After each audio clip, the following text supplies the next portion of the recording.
Hello pulling fans, welcome to Wind Up. Some of you might have heard about us. We are a limited modified team in Germany running two LS-based Chevrolet engines with turbochargers. As most of you have probably seen, we blew up an engine testing last year, and we're currently in the process to rebuilding our engine program here. Let's show you around a little bit. Let's start with the tractor. It's basically a twin Chevy. This is the chassis. It's got a Kipley 3-speed, Scania rear end, Alliance tires, which are rather rare, but they've supported us with these tires, and we are actually running prototypes here. This is I think an MAN planetary. The thing that's a bit different about this tractor to most others is that we are running EFI. That was done by Shapers Motorsport. It's based upon two MS3 Pros, so there's one computer per engine, and on this tractor or on these engines they control the fuel and ignition.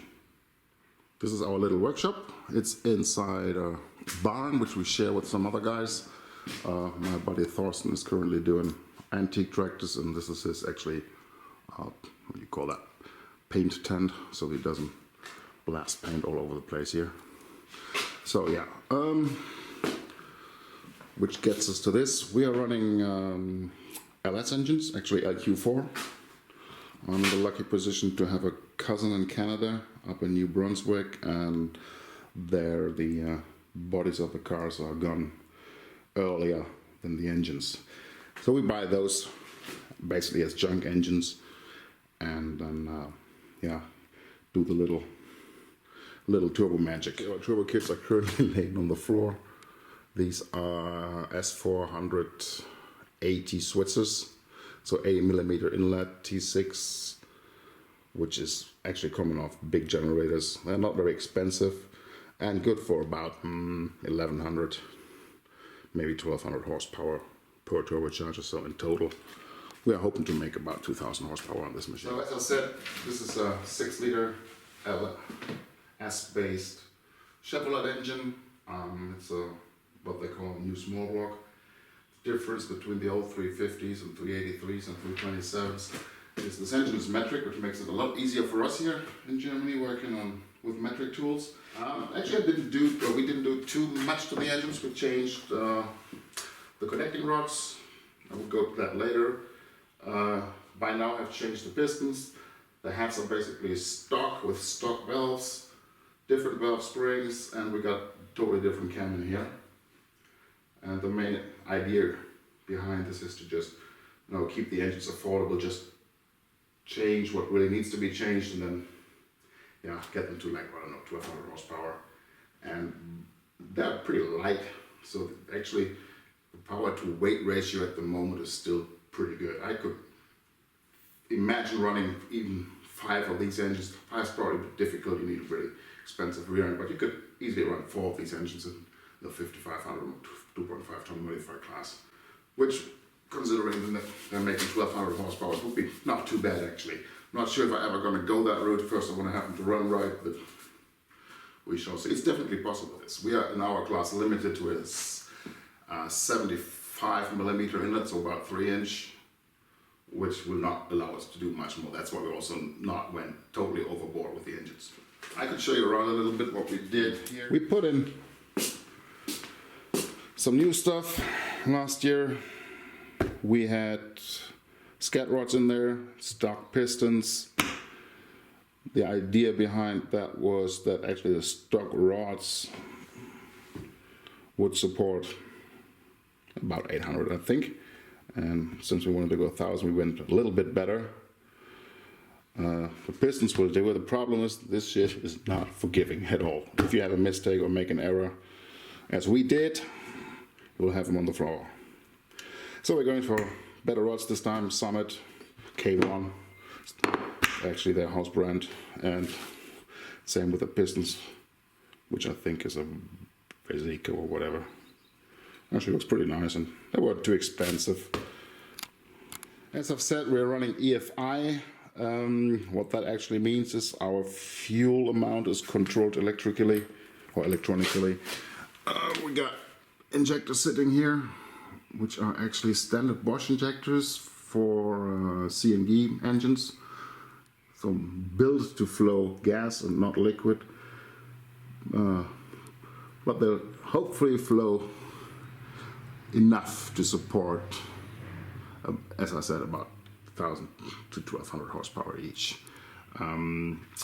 If we would go much higher, or we would need bigger injectors, and those would become a lot more expensive. These are about, I don't know, 55 euros each, and I think they sell them for also $58 in the US. They are also what they call high impedance. They're easy to control, don't need any special drivers. So this is all pretty much on the cheap side here. So Thomas asked me to tell a bit about what all this has cost me. Where to start? I can tell you how I did it.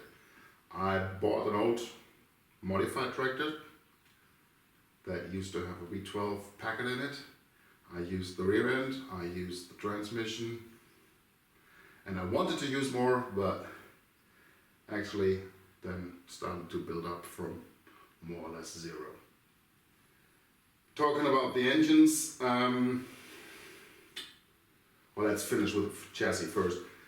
As I said, I had the rear end, I had the transmission for 2,000. I think I've spent another, I'm not sure, 1,500 for chassis rails and front wheels and so on and so forth. Most of it is junk stuff that, yeah, we didn't pay anything for. The engines, the first set I bought, were, until I had them here, about 5,000 euros. I think I spent another, what is it? It's about 300 for a camshaft. It was 500 for a set of pistons, 500 for a set of rods. The fuel pump I bought very cheaply from Italy. It's a used one. I think you can buy them for like 300 euros, maybe some more, depends how good they are. Since I run EFI, I'm not so dependent on them working properly and being flowed properly. I just have to make sure I have enough fuel because I'm running with a pressure relief valve. Yeah, what else? Of course, you need a clutch. You can find used ones for 1,500. I was lucky enough to get Krista Earn of Eagle on board, who supported this project heavily, and he gave me 2 flywheels and a clutch.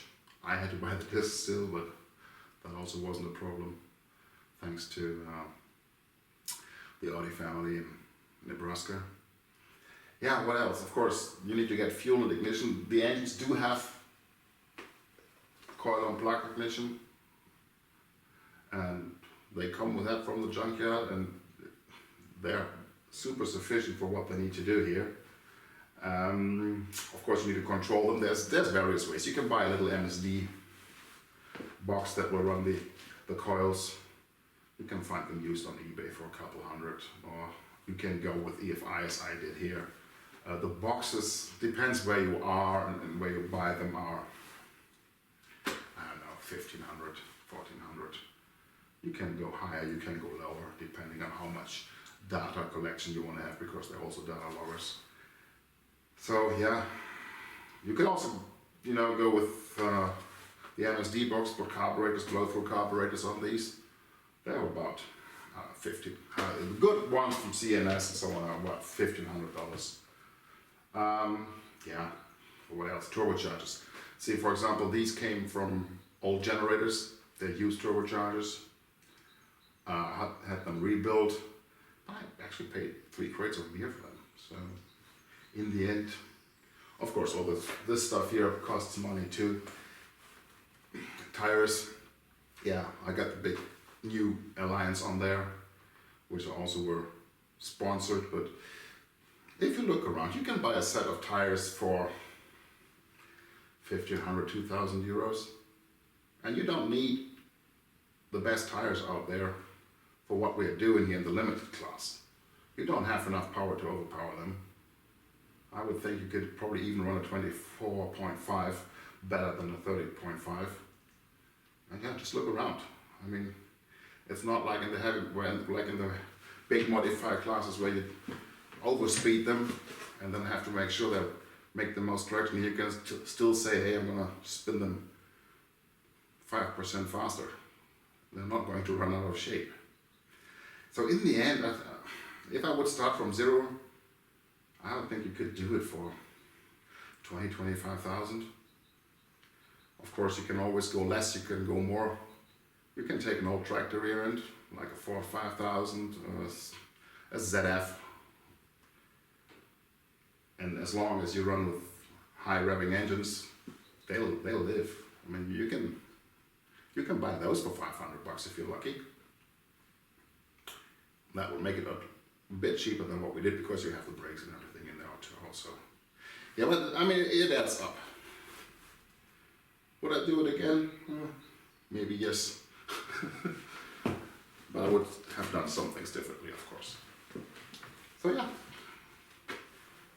it's a choice. I mean, I decided to stop driving BMW and have a little Hyundai now, but I've got a tractor. Let's see what's more fun. Stay safe and hope to see you on the track soon.